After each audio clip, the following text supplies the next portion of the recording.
বশীকরণ তাবিজ, কাউকে বশ করা বা বাধ্য করা বা নিজের কথা মতো তাকে চলানো, এটাকে বলে বশীকরণ। আর এটা কিন্তু আদি যুগ থেকে করে আসতেছে, এখনও করা যায়। হয়তো নিয়মটা ভিন্ন হয়েছে, তাবিজটা ভিন্ন হয়েছে।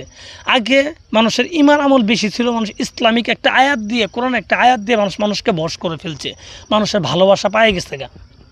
ঠিক আছে, এখন কিন্তু এই যুগটা নাই।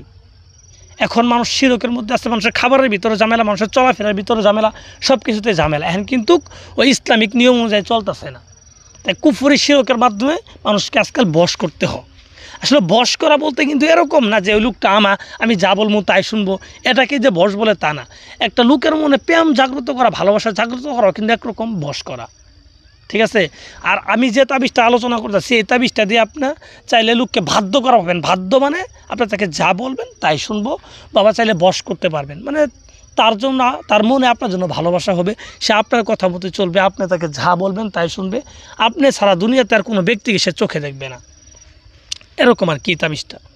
তো ভিউয়ার্স, যারা বারবার এগুলো তাবিজ কুজ করতে গিয়ে ব্যর্থ হয়েছেন, তাদেরকে আজকে আমি বলছি যে শেষ অনুরোধ, আমার এই তাবিজটা আপনারা নিজেরাই করতে পারেন। যদি আপনাদের অভিজ্ঞতা থাকে, আপনারা নিজেরাই এই তাবিজটা করে দেখেন, আপনাদের কাজ হবে। যারা বারবার ব্যর্থ হয়েছেন তারা আমার এই তাবিজটা করেন, আমি রিকোয়েস্ট করছি। এবং আপনারা যদি করেন, এর বিনিময়ে আমাকে কোনো অর্থ দিতে হবে না, কোনো কিচ্ছু দিতে হবে না, জাস্ট অনুমতি নেবেন, অনুমতি দিয়ে দিব, আপনারা নিজেরা করবেন। তো কীভাবে করবেন আমি কিন্তু নিয়মটা, সঠিক নিয়মটা কিন্তু আপনাদের আমি বলে দিব, যারা করতে চান। আরেকটা কথা বলি, যদি আপনার কাউকে বশ করার একান্ত প্রয়োজন হয়ে পড়ে, তাহলে আপনি করবেন। হুদাহুদি কিন্তু এগুলো করার কোনো দরকার নেই। কারণ পৃথিবীর বুকে যত কাজ আছে, কবিরাজি কাজ, এর ভিতরে সবচেয়ে কঠিন কাজ কিন্তু কাউকে বশ করা। এখানে একটা মানুষ আপনার কথা চলবে, আপনার জন্য পাগল থাকবে, আপনি যা হুকুম করবেন তাই পালন করবে। এটা মুখে যতটুকু সহজ, বাস্তবে কিন্তু জিনিসটা অতটা সহজ না। এটা কিন্তু অনেক কঠিন কাজ, এর জন্য অনেক পরিশ্রম করতে হবে। তাই বলবো, যদি বিশেষ প্রয়োজন পড়ে তাহলে আপনি এটা করবেন। তো যাই হোক, অনেক কথা বলে ফেললাম, কীভাবে করবেন এই সম্পর্কে বিস্তারিত বলে দিচ্ছি। আপনারা মনোযোগ দিয়ে আমার কথাগুলো শুনেন, আর ভিডিওটা ফুল দেখেন। ফুল না দেখলে কথা বুঝবেনও না, আর তাবিজও করতে পারবেন না। ঠিক আছে, ফুল দেখেন।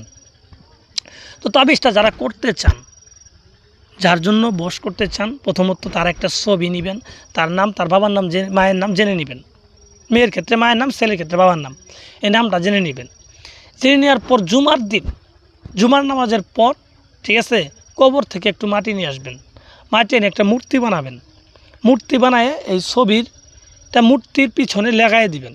ঠিক আছে, আর মনে মনে ভাববেন যে যার জন্য করতেছেন তার একটা মূর্তি বানাইতেছেন, এবং ওই মূর্তিটাকে মনে করবেন যে সেই ব্যক্তি যার জন্য করতেছেন, সেই ব্যক্তি আপনার সামনেই পড়ে আছে, এরকম একটা মনের ভিতরে একটা কথা নিয়ে আসবেন, নিয়ত নিয়ে আসবেন। তো এই মূর্তিটা বানানো কমপ্লিট, শুক্রবারের জুমার নামাজ শেষ, মূর্তি বানাইলেন, শেষ, মূর্তিটা থাকলো।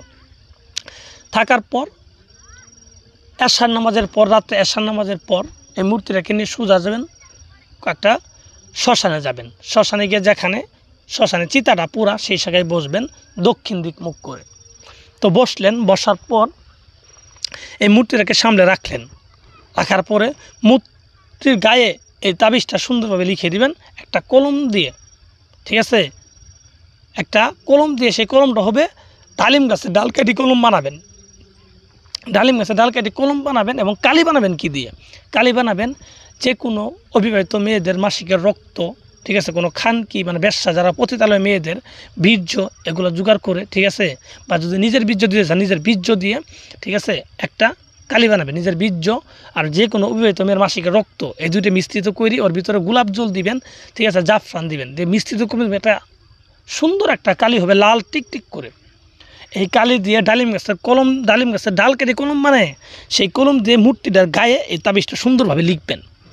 ঠিক আছে, তো তাবিজটা লিখার পর, হ্যাঁ, সেই ব্যক্তির নাম তো লেখাই আছে, তারপরে আপনার নাম, আপনার একটা ছবি, আপনার একটা ছবির পিছনে নাম লিখিয়ে আপনার একটা ছবি সেই মূর্তির গায়ে পেঁচাই দিবেন। পেঁচে লাল সুতা দিয়ে পেঁচাই দিলেন।